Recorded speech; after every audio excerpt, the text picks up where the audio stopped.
this episode, we move into a topic that sounds administrative at first, but turns out to be one of the most practical parts of certified in risk and information systems control, CRISC.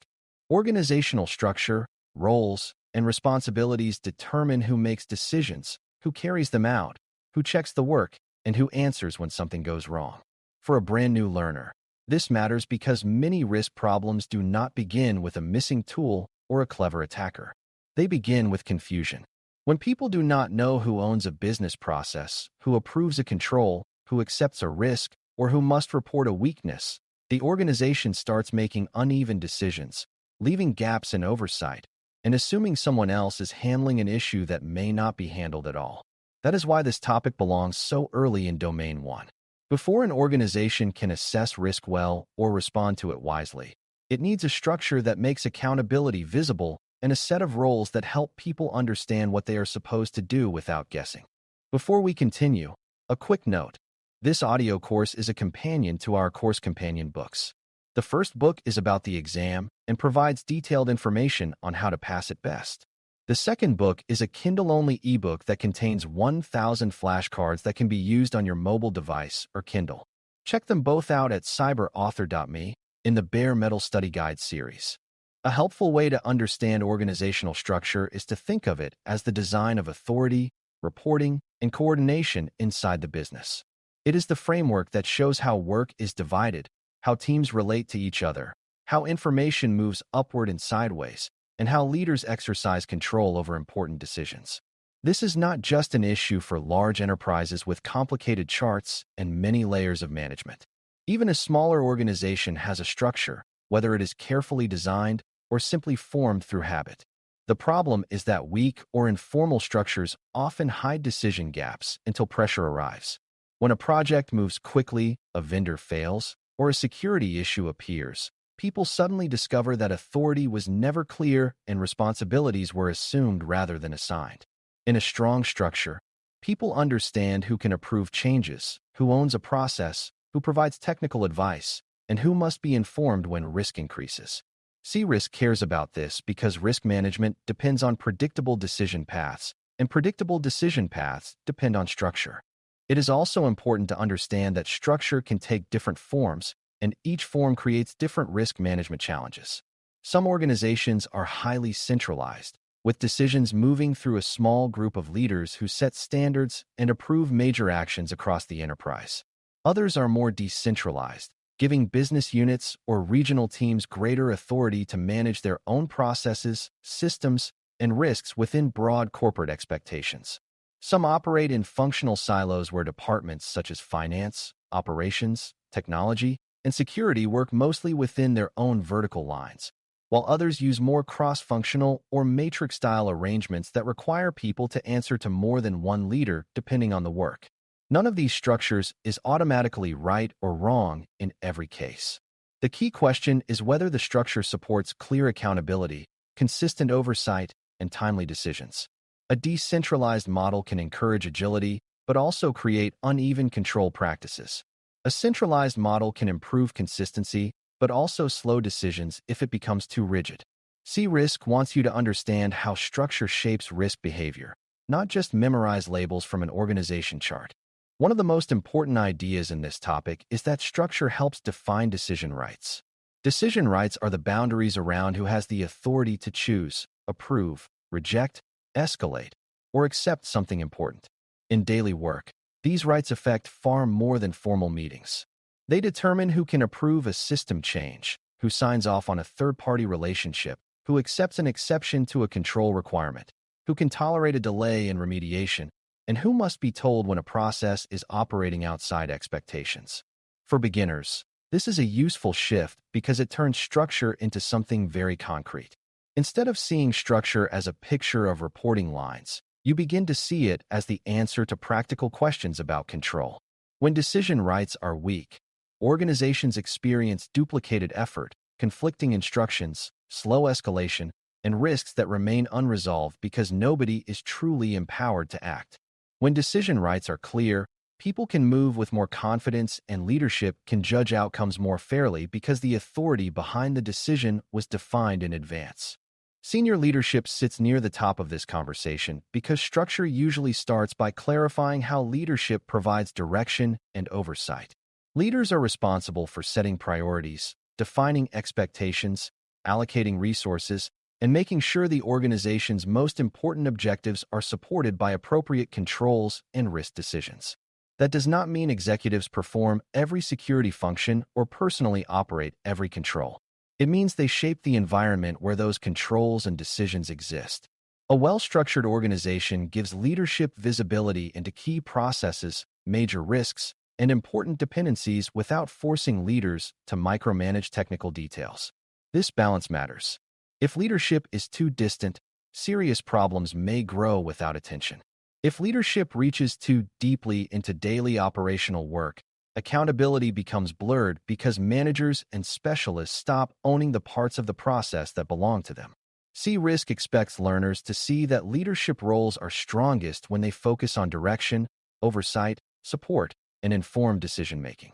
The structure should help leaders ask the right questions, receive meaningful reporting, and assign accountability without becoming the sole owner of every issue. Below leadership, management roles are essential because they translate direction into daily activity. Managers usually take broad governance expectations and turn them into staffing decisions, operating processes, supervision, control routines, and issue follow-up. In a healthy structure, this layer is not passive. Management is where many important responsibilities become real. Managers often help assign tasks, review performance, approve actions within their authority, and make sure teams understand the difference between normal operations and situations that require escalation. For a new learner, one of the biggest lessons here is that management responsibility is not the same as executive oversight. Executives define the larger direction and approve certain decisions, while managers keep the organization operating inside that direction on a day-to-day basis. If managers are weak, unclear, or disconnected from business priorities, even a strong top-level governance model can fail in practice. Risk grows when middle layers of the structure do not understand expectations or do not have the authority and discipline to enforce them. That is why roles at this level matter so much in CRISC.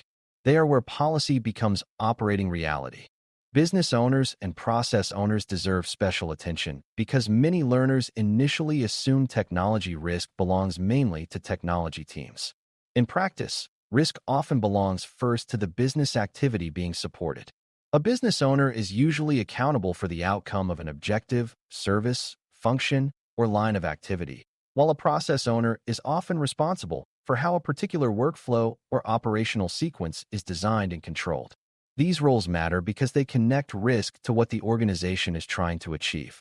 A system may be hosted by the technology team, but the consequences of failure often fall on a business function that depends on that system to serve customers, process transactions, or meet legal obligations. This is why CRISC keeps pushing learners away from the simplistic idea that security or information technology owns all risk. Those teams provide expertise, operational capability, and control support, but business leadership still has to understand and own the effect of risk on objectives. A strong structure makes this visible by linking system issues, process issues, and business outcomes rather than allowing accountability to disappear into technical language. Technology and security roles are still central, of course, but their value becomes clearer when their responsibilities are seen in context. Technology teams often build, maintain, and support systems, networks, applications, and infrastructure that the organization depends on. Security teams usually help define control expectations, identify weaknesses, advise on treatment options, monitor relevant threats, and support efforts to reduce exposure. Risk, compliance, privacy, and legal functions may also provide guidance in areas where business decisions carry regulatory, contractual, or ethical consequences. The key lesson is that these roles often support and influence decision-making without always being the final owners of the business risk itself. That distinction can be confusing for beginners because subject matter expertise can look like ownership from the outside. In reality, a good organizational structure separates expertise from ultimate accountability when necessary. A security team may identify a serious exposure and recommend action, But business leadership may still need to decide whether the residual risk is acceptable, whether operations can tolerate the response, and whether the issue affects strategic objectives. Clear structure helps each role contribute without pretending all responsibilities are the same. Independent oversight roles matter too, because organizations need some way to challenge assumptions, review control effectiveness, and verify whether management's view of risk is accurate. This is where internal assurance and related oversight functions become important. If the same people who design a process, operate the controls, and report success are also the only people evaluating whether the system is working, blind spots become much more likely. Independence does not require hostility, but it does require enough separation that questions can be asked honestly and evidence can be reviewed without the pressure to protect the reputation of the operating team. For a beginner, this is one of the clearest reasons structure matters. It helps prevent a situation where one group controls the work, the narrative, and the judgment about whether the work is effective. Internal oversight provides another set of eyes, helping leadership understand whether control activity matches policy expectations, whether reporting is reliable, and whether known issues are being resolved or merely discussed. CRISC values this separation because strong risk management needs both operational ownership and credible review. Another essential idea in this topic is segregation of duties, which means dividing important responsibilities so that one person does not control too many parts of a sensitive process. This concept appears across many business and control areas because concentration of authority creates opportunities for error, misuse, concealment, and simple oversight failure. If one person can initiate, approve, and record a sensitive action without review, the organization has a structural weakness even if that person is trusted and well-trained. The problem is not only misconduct. It is also the increased chance that mistakes go unnoticed because there is no meaningful checkpoint built into the work. In a well-designed structure, tasks that create risk are split in a way that introduces review, balance, or independent confirmation. This does not have to make operations slow or hostile. It simply means the organization understands that trust is supported by structure. For CRISC, segregation of duties is a practical reminder that roles and responsibilities are not only about defining who does what. They are also about preventing unhealthy concentration of control where one point of failure can create disproportionate damage. Reporting lines and escalation paths are another major part of role clarity because knowing who performs the work is not enough by itself.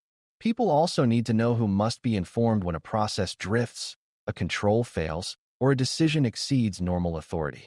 A strong structure does not leave escalation to personality or luck. It makes clear when a matter stays within a team, when it moves to management, when it requires leadership attention, and when oversight or legal review may be necessary.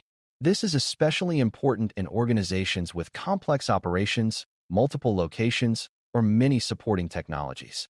Without clear reporting paths, important information may move too slowly, stop at the wrong level, or get softened so much that leadership no longer sees the real business effect. New learners sometimes underestimate how much risk comes from communication failures rather than technical failures. A control weakness that is quickly reported and addressed may be manageable. The same weakness, left sitting because nobody knew who to tell or feared bothering the wrong leader, can turn into a larger operational or regulatory problem. Good structure makes upward communication part of normal control, not a special event. It is also worth correcting a few common misconceptions.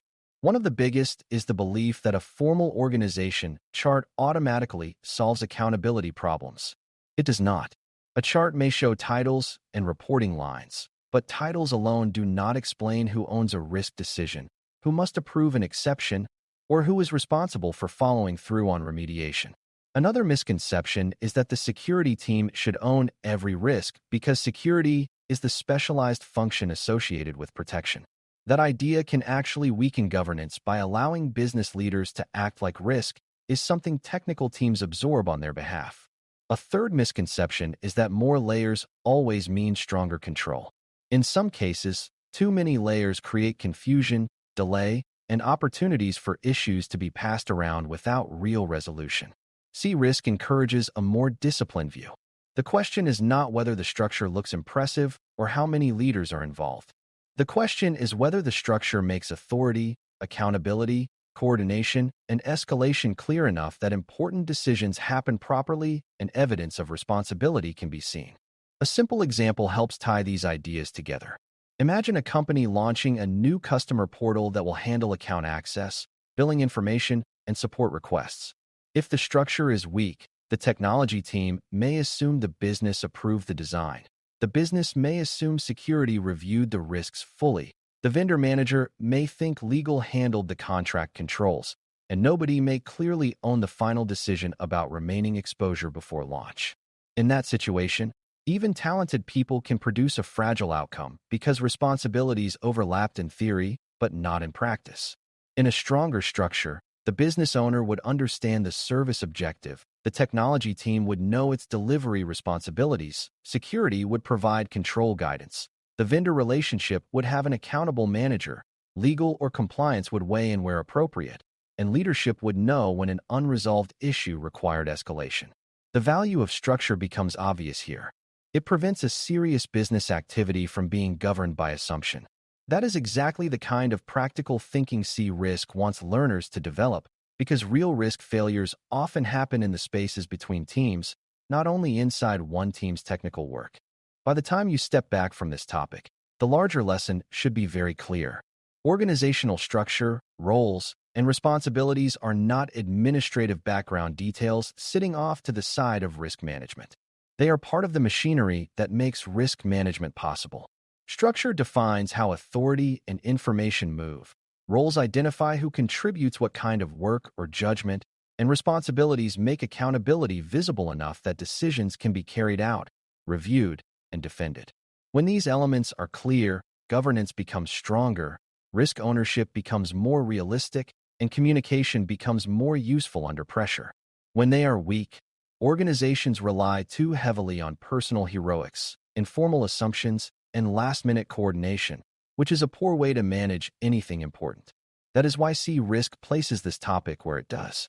Before an organization can assess risk, choose responses, and monitor outcomes effectively, it must first know who is responsible for what and how the business is designed to make decisions that people can actually own. Thanks for listening. For more audio courses, daily newsletters, and more, please visit baremetalcyber.com.